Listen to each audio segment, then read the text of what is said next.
Welcome to our app. It is called Go Figure. It is a budgeting app and it will help you keep track of your expenses and your earnings. Our sponsor is Margot Piper, and she is a teacher that is looking to pay off her house and just be able to overcome the expenses of everyday life.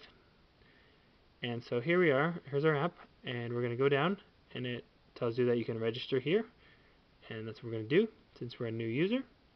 And so we're going to first see if we can click on the register button without typing in any information, and it will give you a warning that you have to fill out the fields first.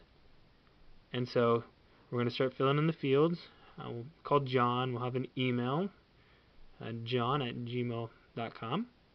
Then we'll type in a password, and then instead of confirming the password the first time, we're going to type in a wrong password.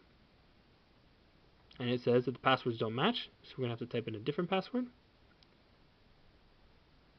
And we're going to wait, and it's going to say that someone already has that username. And so what we're going to have to do is go back, and we're going to have to type in a different name. Let's type in Jane. Fix the email, and the password should be confirmed still. Okay, let's try and register again. And we're registered. So now to log in, let's type in our name and our password, our username and password, that is. And we have our app. So first it has your name, welcomes your name, has your budget total, your amount spent, which are empty for now, has the buttons to go to different pages, and it has the pie chart. So we're going to click on the pie chart, and we got this neat looking pie chart. It spins, you got the month up top, and if you click on one of the different parts, it shows you the details of that certain category. So there we go. So go back to the budget overview page, and now let's go to the budget details. Alright, great. So this is where we make our budget. So we're going to click on a category, and we're going to put in an amount. So this is the income, how much we made, and we'll put in $2,000. So now we'll go to another category, and in that category we are going to say $200 for education. There we go, good. Let's go to another category, car, and we will put in $100 for that category. So that's how much money we can have in each category for our budget. Put in medical as well. Okay, good. So now you can see the list of all the different budget we sped up, all the different budget pieces, and then back to the budget overview page, and you see the amount totaled up top. So now we'll go to the expense details, and here is where you put in the specific expenses, like when you buy, I don't know, some ice cream, for example. So first, let's put in our income, so we have a positive balance. So we made $5,000 for our income, a little bit more than we expected for our budget.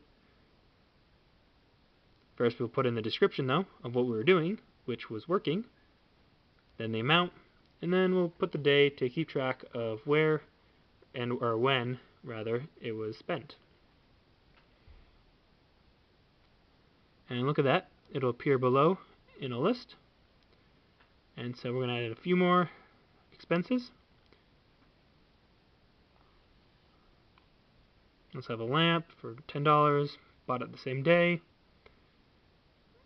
And then we'll go back and look at the list. It's there.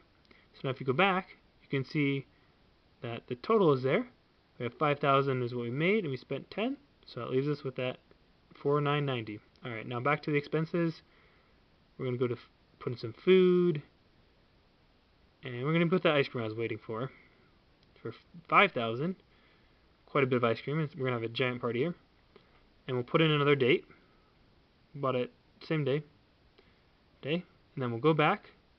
And so we spent $5,000 on ice cream. We only had $4,990 left.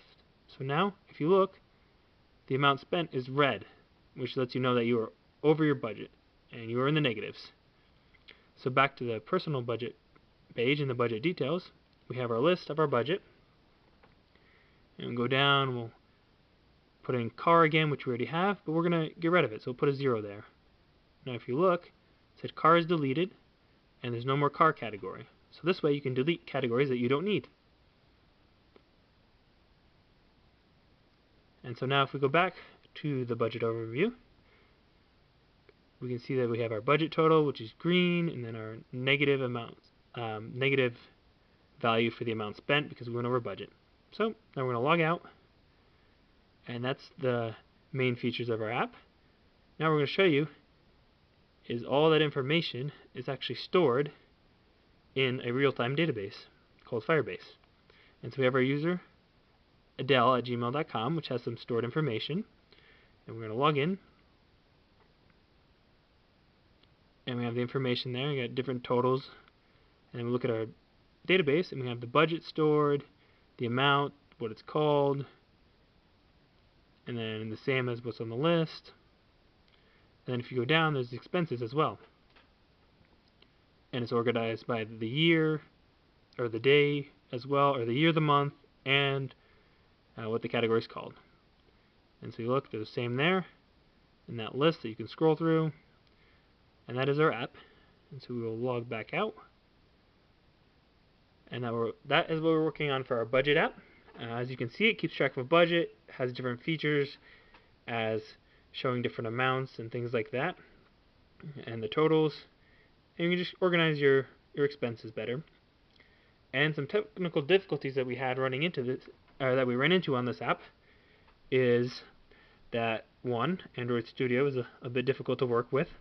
All the files that seem to update or would update incorrectly sometimes, and we would just have to restart the program, move some things around, pull again from GitHub, try and get back to the same page.